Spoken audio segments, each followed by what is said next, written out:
শেখ হাসিনা আগামী অক্টোবর নভেম্বরের মধ্যে দেশে ফিরবেন।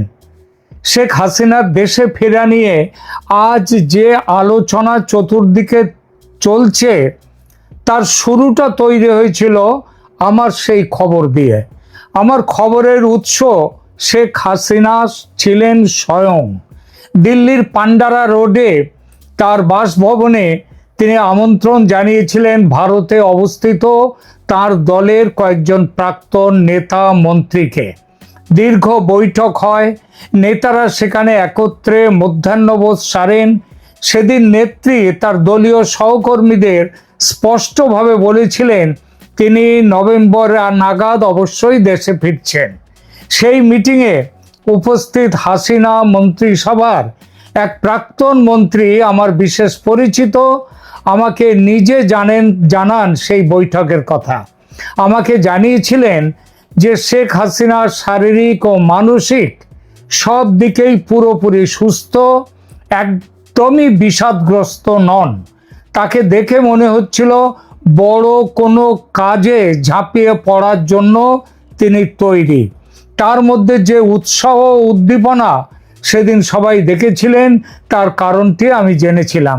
কিন্তু আমার সেদিনের এপিসোডে সেই কারণের কথা আমি বলিনি, কেননা পুরো ব্যাপারটা তখনও নিশ্চিত হয়নি, আলোচনা চলছিল।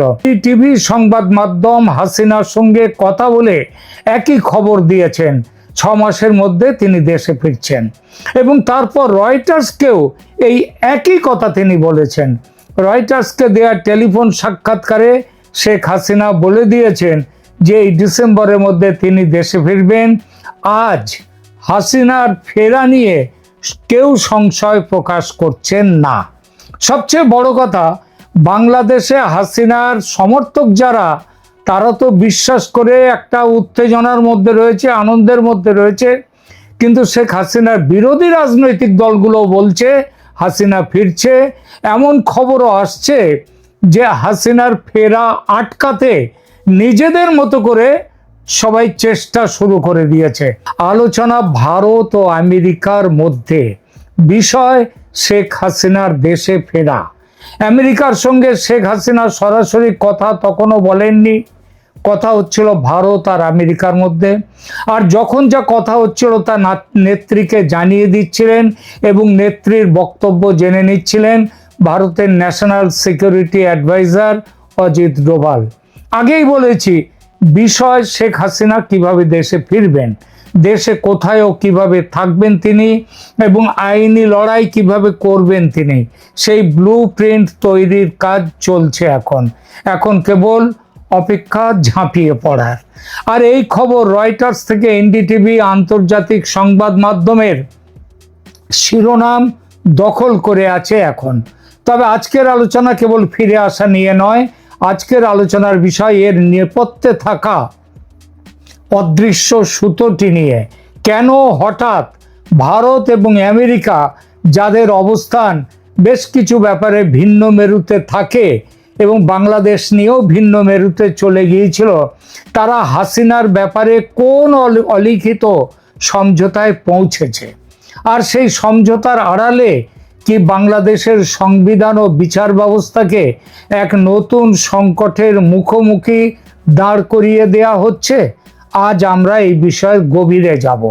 প্রথমে বলি, শেখ হাসিনাকে নিয়ে সত্যি ভারত আমেরিকার মধ্যে কোনো সমঝোতা বার্তা হয়েছে কি না, হয়ে থাকলে কাদের মধ্যে হয়েছে সেই আলোচনা। আমেরিকার পক্ষে ছিলেন ভারতে নিযুক্ত আমেরিকার হাই কমিশনার সার্জিও গর এবং তার একটা টিম। যিনি এই সার্জিও গর আবার রাষ্ট্রদূত ছাড়াও দক্ষিণ ও মধ্য এশিয়ায় আমেরিকার স্পেশাল এনভয়। তার আগে যে পদে ছিলেন সেই বিখ্যাত বা কুখ্যাত, যেটাই বলুন না, ডোনাল্ড লু, যিনি শেখ হাসিনার পতনের পেছনে ছিলেন অন্যতম প্রধান কারিগর। সার্জিও গরের আর একটা বড় পরিচয়, তিনি আমেরিকার প্রেসিডেন্ট ডোনাল্ড ট্রাম্পের অতি ঘনিষ্ঠ। সার্জিও গর ভারতে আসার পর থেকে দফায় দফায় ভারতের এনএসএ অজিত ডোভাল, পররাষ্ট্রমন্ত্রী এস জয়শঙ্কর, স্বরাষ্ট্রমন্ত্রী অমিত শাহ এমনকি প্রতিরক্ষা মন্ত্রী রাজনাথ সিং এবং প্রধানমন্ত্রী নরেন্দ্র মোদীর সঙ্গে পর্যন্ত বৈঠক করে দু দেশের সমস্যার গভীরে গেছেন, সমস্যা দূর করার পথগুলো নিয়ে আলোচনা করেছেন, আমেরিকার পলিসি মেকারদের সঙ্গে সাহায্যকর কথা বলেছেন, ধাপে ধাপে সব প্রশ্নের উত্তর খুঁজে নিয়েছেন এবং অবশেষে চূড়ান্ত সিদ্ধান্তে পৌঁছেছে দুই দেশ। তারপর গ্রিন সিগন্যাল গেছে শেখ হাসিনার কাছে। কূটনৈতিক সূত্র থেকে যে খবর পেয়েছি, একটা পর্যায়ে আমেরিকার সঙ্গে আলোচনা এগোতেই পারছিল না একটা বিশেষ কারণে।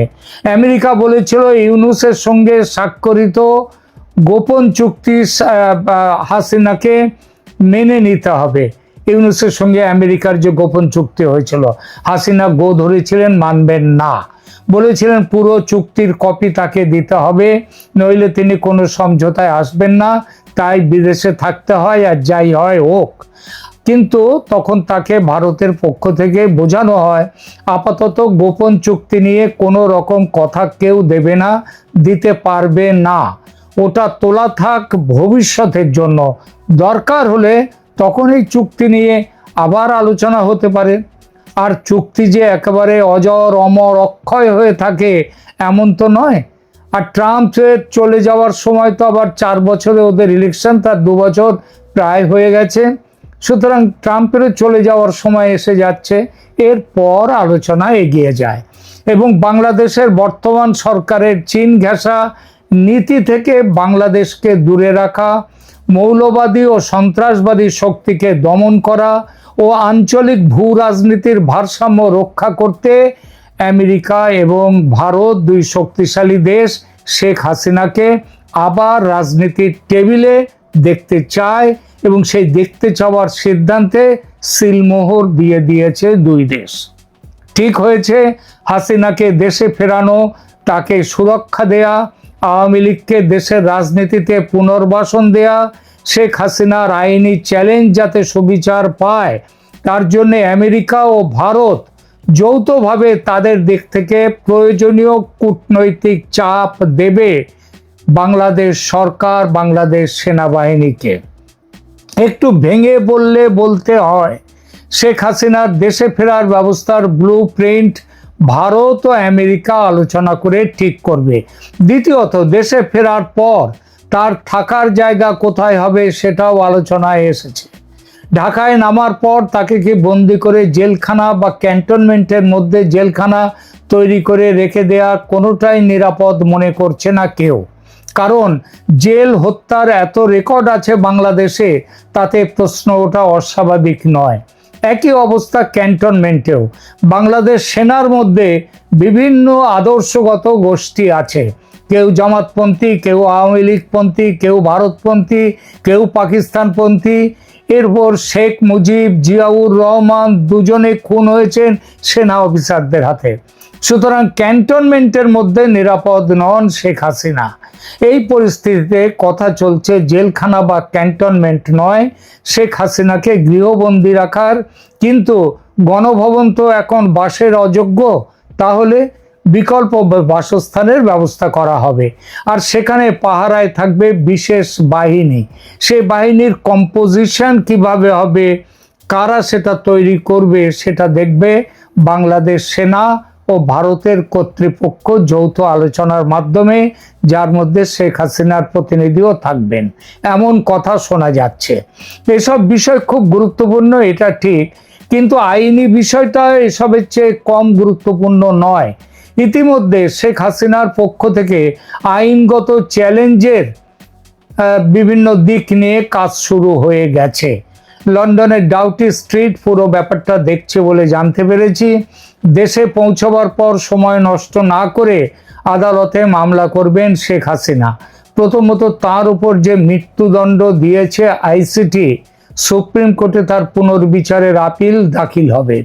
আইসিটির বিচার যে আদৌ ধোপে টিকবে না সেটা আন্তর্জাতিক আইন বিশেষজ্ঞদের প্রায় সবার মত। প্রথমত ট্রাইব্যুনাল তৈরি হয়েছিল কেন? এই মত দিচ্ছেন তারা? কারণ হচ্ছে প্রথমত ট্রাইব্যুনাল তৈরি হয়েছিল ৭১-এর যুদ্ধবন্দীদের বিচারের জন্য, কিন্তু যেভাবে তার টার্মস অফ রেফারেন্স বদল করে ২৪-এর অভ্যুত্থানকে যুক্ত করা হয়েছে, সেটা আন্তর্জাতিক ট্রাইব্যুনাল নিয়ম কানুনের সম্পূর্ণ বিরোধী। দ্বিতীয়ত, জাতিসংঘের মানবাধিকার কমিশনের রিপোর্টকে ব্যবহার করে যে সাজাটি দেয়া হয়েছে শেখ হাসিনা ও তার স্বরাষ্ট্রমন্ত্রীকে, সেটা এভিডেন্স হিসেবে গ্রাহ্য হতে পারে না। এই বিষয়ে ওই রিপোর্টেই স্পষ্ট নিষেধ করা আছে, আর ফলে মৃত্যুদণ্ড তাদের বাতিল হতে বাধ্য। একই ব্যাপার অন্যান্য মামলার ক্ষেত্রেও। এবার ইউনূস আমলের মতো বিচার করা যাবে না, কারণ এই বিচারে বিশ্বের নজর থাকবে, বিশেষত আমেরিকা, পশ্চিমা শক্তি এবং ভারত তো আছেই, তাদের নজর থাকবে। শেখ হাসিনার প্রত্যাবর্তন মানেই নতুন আইনি যুদ্ধ। তিনি কি কি চ্যালেঞ্জ জানাতে পারেন? প্রথমত, পদত্যাগের বিতর্ক নিয়ে তিনি আদালতে দাবি করবেন যে তিনি কখনো লিখিত পদত্যাগপত্র দেননি, যেটা প্রেসিডেন্ট নিজে স্বীকার করে নিয়েছেন, রাষ্ট্রপতি। সংবিধানের ৫৭ ক ধারা অনুযায়ী রাষ্ট্রপতিকে লিখিত পদত্যাগপত্র না দেওয়া পর্যন্ত প্রধানমন্ত্রীর পদত্যাগ কার্যকর হয় না। এছাড়া তিনি ২০২৪-এর নির্বাচন এবং তার পরবর্তী সংসদ ভেঙে দেওয়ার প্রক্রিয়াকে সংবিধান বিরোধী ষড়যন্ত্র আখ্যা দিয়ে চ্যালেঞ্জ করবেন। তিনি মামলা করবেন ২৪-এর নির্বাচনে গঠিত সংসদ পুনরায় যাতে গঠন করা হয় তার জন্যে। তিনি এবছর ফেব্রুয়ারির নির্বাচনকে অসাংবিধানিক বলে সেটাকে ভেঙে দেওয়ার, সেই নির্বাচনকে অবৈধ বলার দাবিও করবেন। এছাড়া যে পদ্ধতিতে অন্তর্বর্তী সরকার জালিয়াতির মাধ্যমে গঠিত হয়েছে, সেটাকে তিনি রাষ্ট্রদ্রোহিতা হিসেবে ঘোষণার দাবিতে মামলা করতে পারেন। কারণ সুপ্রিম কোর্টে রেফারেন্স বলে যে ব্যাপারটা বলা হয়েছে, সেটার মধ্যেই জালিয়াতি নিয়ে ইতিমধ্যেই হাইকোর্টে মামলা উঠেছিল। তিনি অভ্যুত্থানের বৈধতা বনাম সাংবিধানিক বৈধতা নিয়ে প্রশ্ন তুলতেই পারেন। এই বিষয়ে মামলায় হাইকোর্ট যে জনগণের আকাঙ্ক্ষা বা প্রয়োজনীয়তার তত্ত্ব, ডক্ট্রিন অফ নেসেসিটি ব্যবহার করে বৈধতা দিয়েছে, শেখ হাসিনা সেই ভিত্তিকেই চ্যালেঞ্জ করতে চান। কারণ জনগণের আকাঙ্ক্ষা, সেটার প্রমাণ কিভাবে পাওয়া গেল?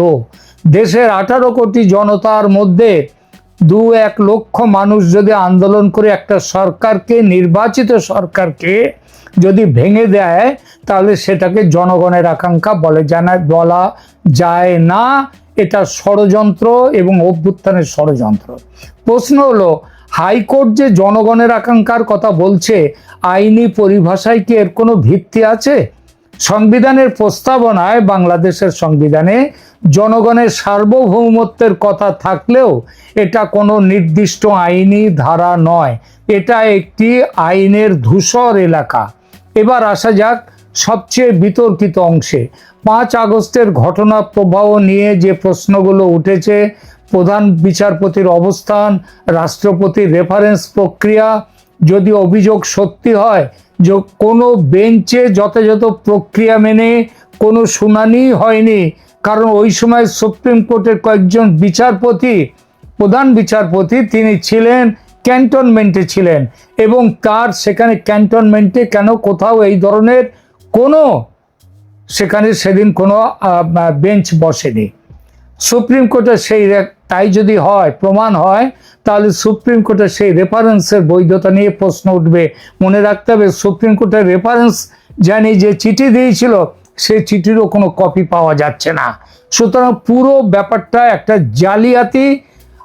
এটা আইনি দিক থেকে কি একটু নরম করে বললে, আইনি দিক থেকে এটাকে প্রসিডিউরাল ল্যাপস বা প্রক্রিয়াগত ত্রুটিও যদি বলা হয়, যদি জালিয়াতি নাও বলা হয়, তাহলে পুরো অন্তর্বর্তী সরকারের গঠন প্রক্রিয়ায় চ্যালেঞ্জের মুখে পড়বে। যদি কোনো আদালত এই জালিয়াতির অভিযোগ আমলে নেয়, অর্থাৎ বলে এটা জালিয়াতি হয়েছে, তবে বাংলাদেশের বিচার ব্যবস্থা এক অভূতপূর্ব সংকটের সৃষ্টি হবে, প্রশাসনিক সংকটও সেই সঙ্গে। এখন প্রশ্ন, যদি শেখ হাসিনা সত্যি আদালতে গিয়ে এই সমস্ত দাবিগুলো তোলেন, তবে রাষ্ট্র বা সমাজ কি করবে? যদি আদালত তার দাবি মেনে নিয়ে সংসদ ফিরিয়ে আনার রায় দেয়, 2024-এর সংসদ, তবে তা কি দেশ জুড়ে চরম বিশৃঙ্খলার জন্ম দেবে না, নাকি একটি নতুন নির্বাচনের পথ প্রশস্ত হবে? অন্যদিকে আদালত যদি প্রথাগত আইনের দোহাই দিয়ে তার আবেদন খারিজ করে দেয়, তবে শেখ হাসিনার সমর্থক গোষ্ঠীরাও তারাও দেশে রাজনৈতিকভাবে একটা গোলমালের সৃষ্টি হতেই পারে। এখানেই এসে পড়ে আন্তর্জাতিক সমীকরণের প্রশ্ন।